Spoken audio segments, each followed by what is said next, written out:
That's fucking great. All right, well, so that night, yes, you met Julie, the hot sheriff, who is Elizabeth Shue. Vic, how much do you love Elizabeth Shue? Vic passed away again. I'm counting money. I just want to know about Elizabeth Shue and how you feel about her. She's amazing. Does she give you funny feelings in your ding-ding?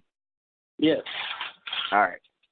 So she's hanging out with Deputy Fallon, which is Ving Rhames, and they're talking about skinny dipping in this fucking lake, which they don't, which is weird. Anyway, they called out to investigate this disappearance of Richard Dreyfuss. Fucking Hooper's dead, people. Hooper got eaten by piranhas. He was able to get past Jaws, but I'll be goddamn if he gets past these piranhas. So they arrive at his fishing spot, and this kind of reminds me of Hatchet.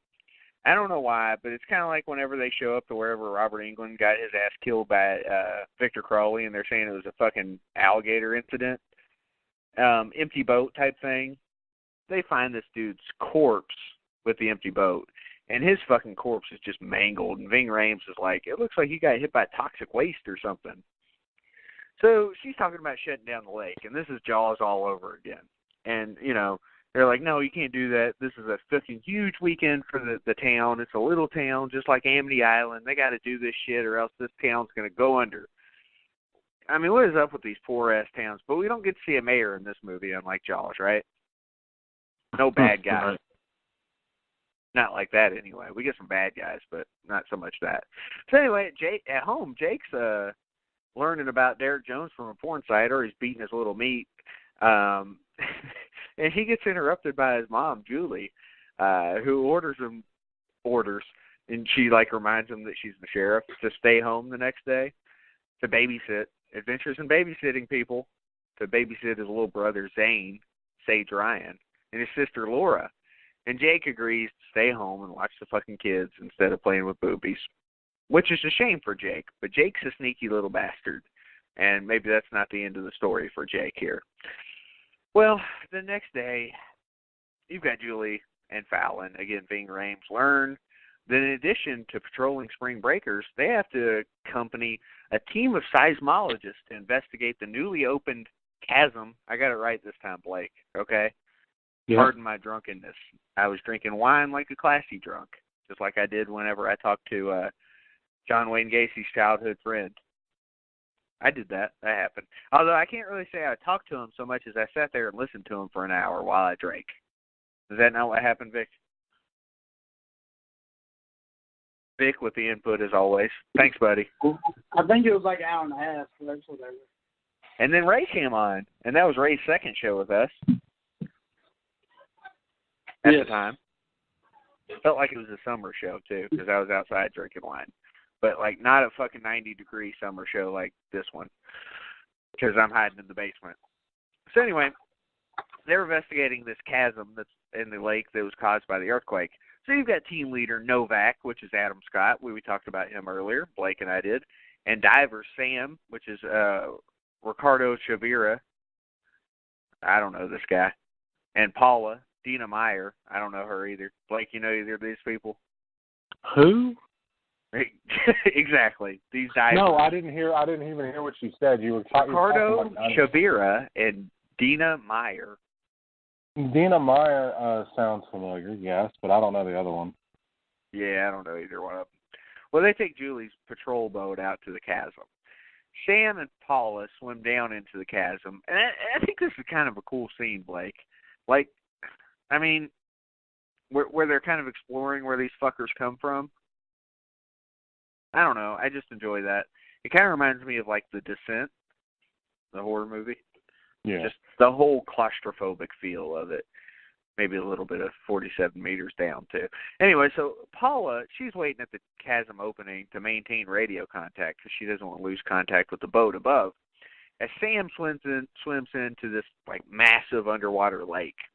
By the way, I said massive underwater lake, and I signed it with my hands like I was showing massive, but nobody saw that, so it was pretty fucking pointless on my part. That's what happens during the show, people. We should just set up a webcam and see what kind of stupid shit I do. Blake we don't want to know what he's doing. And Vic too. Well, right now, who knows what Vic's doing? He might not be doing. He's doing work of some sort, right? Oh, hey! People know what I'm doing. I post everything I'm doing. They know. He says he touches himself during the show. So what? Just going off your what you've told me, sir. No, I touch myself before the show. Oh, okay. So it's like one of those things. I get it. All right. So like after you have sex with a woman and you've come, the most honest point in a man's life is those 5 minutes after that. That's what I learned from There's Something About Mary. So maybe that's why Blake is so honest on this show, or at least the first 5 minutes. We got to ask him the hard-hitting questions in the first 5 minutes, right? Yes, I guess apparently that's how it works. Okay. So anyway, all right. Well, where the fuck am I? Okay, so while they're there, out of your fucking mind, obviously. So. Sam discovers tens of fucking thousands of unhatched piranha eggs, which is pretty cool and pretty fucking scary in its own way. And suddenly he gets bitten and he bleeds into the water. Oh shit. Because, when they get bitten, these fuckers start a feeding frenzy. The piranhas appear. They eat fucking Sam. They destroy this motherfucker. Novak jumps in after him. He attempts to save Paula, who's swiftly fucking eaten. And bringing Paula aboard, Novak and Julie discover a piranha, which had attached itself to her corpse, flopping around on the deck. Well, they trap the fish, and they don't show it getting trapped, but they do. They immediately take it to the local pet shop owner. Do you know many pet shop owners that know this type of shit like Christopher Lloyd does in this movie? Because I don't. Most of them are just dudes or chicks. Mm-hmm.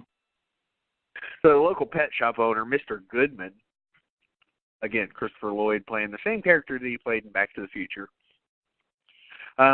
Goodman identifies the piranha as an extremely violent, cannibalistic species. And it's cannibalistic because they were basically trapped in this cave, and in order to survive, they had to eat each other, which went extinct 2 million years earlier. I don't know how that works, but I doubt they could have survived that long. But logic aside, if you're going to try to think too logically, you're going to have a bad time, so I'm not going to do that. They decide to evacuate Lake Victoria.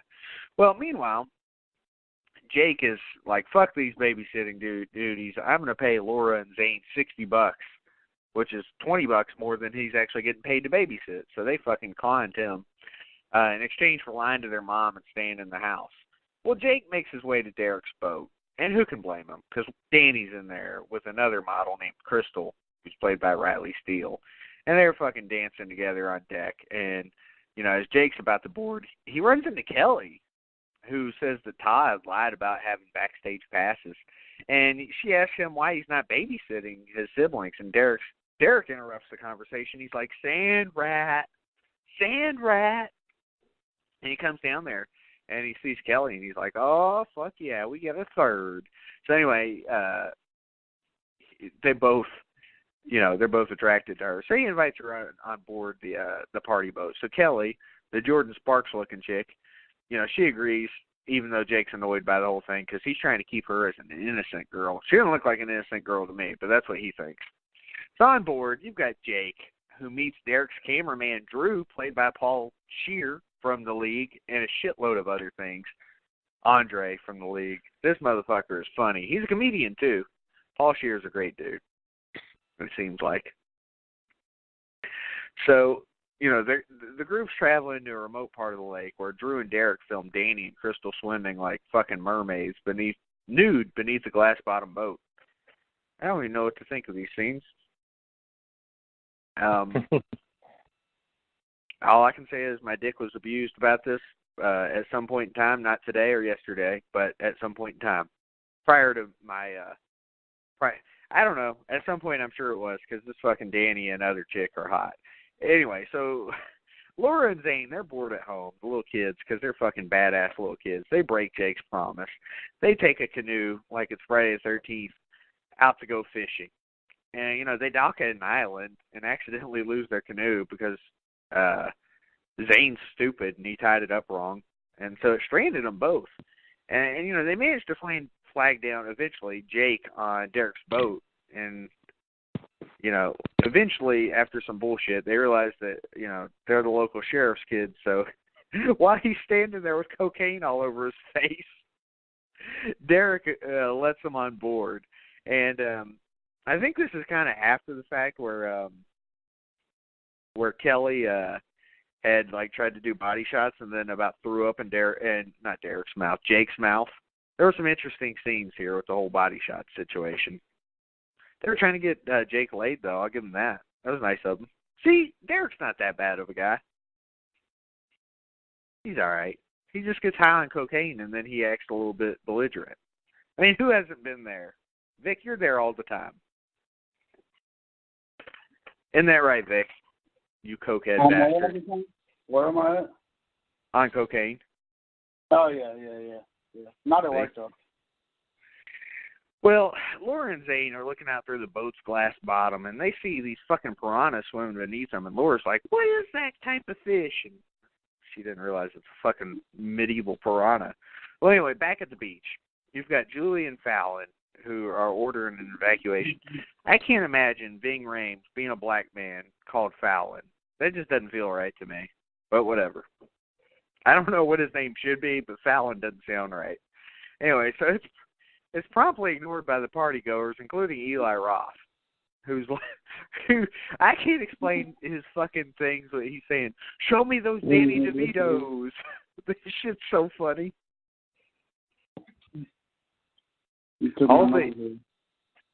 All those fucking synonyms that he uses for tits are amazing. Eli Roth is one of my favorite parts of this movie.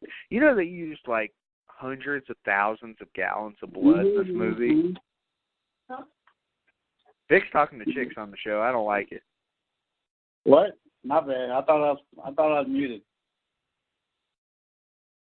You need to calm your nerves, buddy. Shut the fuck up. Calm your tits, pot. All right. So anyway, the piranhas arrive, and they start killing the fucking partygoers. Talk about this shit, Blake. Talk about where these people are just getting slaughtered by these piranhas.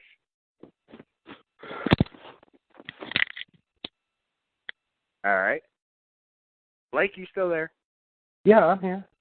Talk about where the fucking these spring breakers are just getting slaughtered by these piranhas. Talk about some of the scenes that take place in here, like the chick getting her hair caught in the fucking rudder. Ugh, and it ripping her face off. That was amazing. Oh my God. And Eli Roth, he just got fucked up. What movie was it? It was Saw 3, I think, where they had some chick with her hair tied and her fucking get scalped. Eli Roth got hit by a boat, didn't he? Yeah. So technically he didn't even get killed by the piranhas, but yeah, pretty fucking brutal. Yeah, he got decapitated by an oncoming boat. He seems to always get fucked up in every movie he cameos in. He got fucked up in Cabin Fever. I think I don't think he got fucked up. I thought that was his brother, dude. I thought that was his brother in Cabin Fever. No, that was him.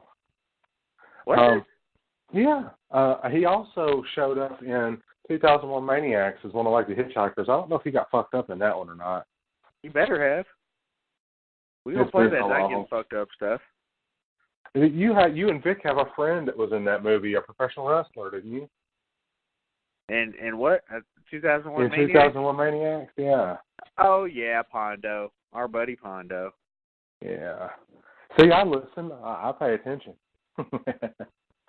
Yes, you're right. Okay, I apologize. It was Eli Roth, but Gabriel Roth is also in Cabin Fever.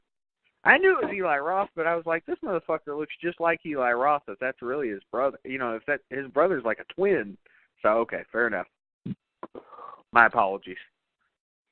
It's fine, buddy. Adam Roth's the happy bald guy in the movie too. So there's a lot of Roths in that movie. You remember the happy bald guy from the bowling alley? Yeah. One of the other scenes that was pretty cool to me is where Fallon, he fucking takes one of the boats. What do you even call this thing? He takes the outboard motor and he starts using it like a chainsaw, and he's shredding like so many piranhas until he's overcome by them. And you assume he's killed when they literally eat his feet off. But Blake, I got news for you, buddy, and this is not a spoiler because you'll realize it if you see the movie just immediately. He's alive. Fallon is. He's in Piranha Double D. Oh, okay. I was going to say, well, I know he sort of gets